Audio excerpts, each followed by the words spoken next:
السلام علیکم ورحمۃ اللہ وبرکاتہ۔ رب اشرح لی صدری ویسر لی امری واحلل عقدۃ من لسانی یفقہوا قولی۔ رب زدنی علما رب زدنی علما رب زدنی علما اللہم فقہنا فی الدین، آمین یا رب العالمین۔ سورہ بقرہ آیت نمبر 87۔ بسم اللہ الرحمن الرحیم۔ وَلَقَدْ اور البتہ آتَيْنَا ہم نے دی موسیٰ الکتاب موسیٰ کتاب وَقَفَّیْنَا اور ہم نے پے در پہ بھیجے من بعدہ اس کے بعد بالرسل رسول وآتَيْنَا اور ہم نے دی عیسی ابن عیسیٰ بیٹا مریم البینات مریم کھلی نشانیاں وَأَیَّدْنَاہُ اور اس کی مدد کی بروح القدس روح القدس کے ذریعے افکلما کیا پھر جب جاءکم آیا تمہارے پاس رسول کوئی رسول بما اس کے ساتھ لا تہوی نہ چاہتے انفسکم مستکبرتم تمہارے نفس تم نے تکبر کیا ففریقا سو ایک گروہ کذبتم تم نے جھٹلایا وفریقاً اور ایک گروہ تقتلون تم قتل کرنے لگے۔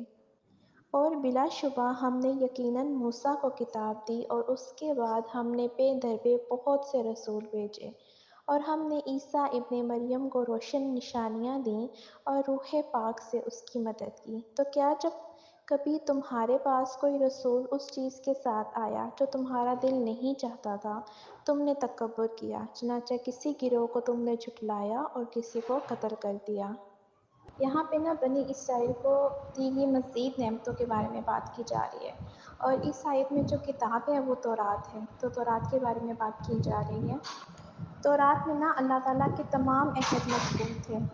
ان میں سب سے اہم عہد یہ تھا کہ ہر زمانہ کے پیغمبروں کی اطاعت کی جائے گی، ان پر ایمان لانا، ان کی تعظیم اور توقیر کرنا۔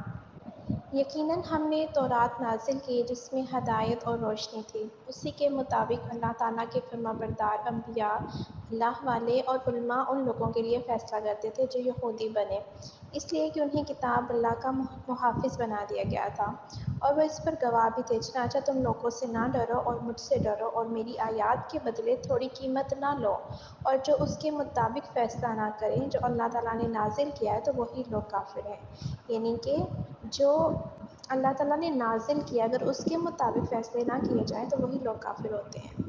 اور اس کے بعد ہے کہ اس کے بعد ہم نے پے در پہ بہت سے رسول بھیجے، یعنی حضرت موسیٰ علیہ الصلوۃ والسلام کے زمانے سے حضرت عیسیٰ علیہ الصلوۃ والسلام تک بہت سے انبیاء کرام علیہ الصلوۃ والسلام آتے رہے، تو ان کی تعداد 4000 بتائی جا رہی ہے۔ جب کبھی کسی امت کے پاس اس کا رسول آیا انہوں نے اسے جھٹلا دیا تو ہم نے ان کے بعض کو بعض کے پیچھے چلتا کیا اور ہم نے انہیں کہانیاں بنا دیا، سو اس قوم کے لیے دوری ہے جو ایمان نہیں لاتے۔ اس کے بعد دیکھیے اللہ تعالیٰ نے پے در پہ پیغمبر بھیجے، ان کے بہت سے پیغمبر آئے، حتیٰ کہ بنی اسرائیل کے آخری نبی حضرت عیسیٰ علیہ السلام کو مبعوث کیا تو انہیں واضح نشانیاں عطا کی، جیسے کہ وہ مردوں کو زندہ کر دیتے تھے، مادرزاد اندھے اور کوڑی کو اچھا کر دیتے تھے، مٹی کا پتلا بنا کر اس میں پھونک مارتے تو وہ اللہ تعالیٰ کے حکم سے زندہ ہو جاتا، وہ یہ بتا دیتے تھے کہ یہ کیا کھا کر آئے اور کیا ذخیرہ کر کے آئے نا۔ اللہ رب العزت نے فرمایا اور بنی اسرائیل کی جانب رسول ہوگا، بلا شبہ میں یقیناً تمہارے پاس تمہارے رب کی طرف سے نشانی لایا ہوں کہ میں یقیناً تمہارے لیے مٹی سے پرندے کی صورت جیسی چیز بناتا ہوں، پھر اس میں پھونک مارتا ہوں تو وہ اللہ تعالیٰ کے حکم سے پرندہ بن جاتا ہے، اور اللہ تعالیٰ کے حکم سے میں پیدائشی اندھے کو اور کوڑی کو ٹھیک کرتا ہوں اور مردوں کو بھی زندہ کرتا ہوں، اور میں تمہیں خبر دیتا ہوں کہ تم کیا اپنے گھروں میں ذخیرہ کرتے ہو، بلا شبہ اس میں یقیناً تمہارے لیے نشانی ہے اگر تم یقین والے ہو۔ روح القدس سے مراد حضرت جبرائیل علیہ السلام ہے اور وہ روحانی ہے، اور ایسی وحی لاتے ہیں جس سے دلوں کو حیات یعنی کہ زندگی ملتی۔ حضرت جبرائیل علیہ الصلوۃ والسلام کو حضرت عیسیٰ علیہ الصلوۃ والسلام کے ساتھ رہنے کا حکم تھا۔ حضرت عیسیٰ علیہ الصلوۃ والسلام کے آسمان پر اٹھائے جانے تک حضرت جبرائیل علیہ الصلوۃ والسلام صفر اور حضر میں کبھی بھی آپ سے جدا نہیں ہوئے۔ حضرت جبرائیل علیہ الصلوۃ والسلام کی تائید حضرت عیسیٰ علیہ الصلوۃ والسلام کی بہت بڑی فضیلت ہے۔ حضرت عیسیٰ علیہ الصلوۃ والسلام کے پاکیزہ روح جو حضرت مریم علیہ الصلوۃ والسلام کے بیٹے تھے، جنہیں اللہ تعالیٰ نے بغیر باپ کے پیدا کیا تھا۔ مجاہد نے کہا کہ قدس اللہ تعالیٰ ہیں۔ حضرت عیسیٰ علیہ الصلوۃ والسلام کو انجیل عطا کی گئی اور ان کو آسمان پر زندہ اٹھایا گیا۔ اب اگلا پارٹ ہے کہ تو کیا جب کبھی تمہارے پاس کوئی رسول اس چیز کے ساتھ آیا جو تمہارا دل نہیں چاہتا تھا، پھر تم نے تکبر کیا؟ یعنی کبھی رسول تمہارے پاس کوئی چیز لائیں جس کو تمہارا دل نہیں چاہتا ہو، تو پھر تم نے آگے سے تکبر کر لیا۔ اگر تم محمد صلی اللہ علیہ وآلہ وسلم پر ایمان نہ لاتے تو انکار تمہاری طبیعت کا حادثہ ہے۔ جو ان کا دل نہیں چاہتے تھے وہ ایمان تھا، جو دل چاہتا تھا وہ شہوات تھی۔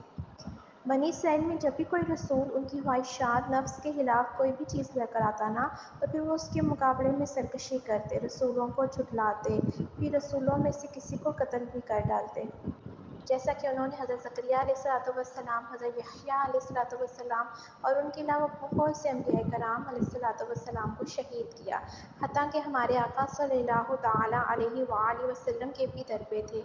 کبھی آپ صلی اللہ علیہ وآلہ وسلم پر جادو کیا، کبھی زہر دیا، اور ان کے علاوہ آپ صلی اللہ علیہ وآلہ وسلم کو شہید کرنے کے لیے طرح طرح کے فریب بھی کرتے رہے۔ جن پیغمبروں کو یہود نے جھٹلایا وہ محمد صلی اللہ علیہ وآلہ وسلم اور حضرت عیسیٰ علیہ الصلوۃ والسلام تھے۔ حضرت جابر رضی اللہ تعالیٰ عنہ سے مروی ہے کہ خیبر کی یہودہ بکری کا گوشت زہر آلودہ کر کے رسول اللہ صلی اللہ علیہ وسلم کی خدمت میں ہدیہ لے کر آئی۔ رسول اللہ صلی اللہ علیہ وسلم نے ایک دست میں سے اٹھایا اور کھانا شروع کیا، اور چند صحابہ نے بھی کھانا شروع کیا۔ جب کچھ کھا لیا تو رسول اللہ صلی اللہ علیہ وآلہ وسلم نے فرمایا، کھانے پر سے ہاتھ اٹھا لو، اور یہودن کو بلانے کو آدمی بھیجا۔ جب وہ آئی تو رسول اللہ صلی اللہ علیہ وآلہ وسلم نے پوچھا کہ تو نے اس کے گوشت میں زہر ملایا ہے؟ اس نے پوچھا کہ آپ کو کس نے خبر دی؟ آپ صلی اللہ علیہ وآلہ وسلم نے فرمایا، بکری کے اس ہاتھ نے خبر دی جو میرے ہاتھ میں ہے۔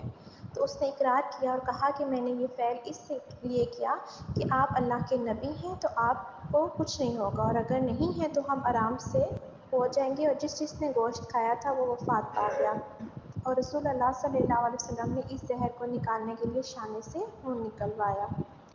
اس آیت سے یہ بھی معلوم ہوا کہ احکام الہی پر اپنی خواہشات کو ترجیح دینا یہودیوں کا کام تھا، جبکہ حکم الہی کے سامنے اپنے نفس کو کچل دینا قابل ایمان لوگوں کی نشانی ہے۔ جزاک اللہ خیر۔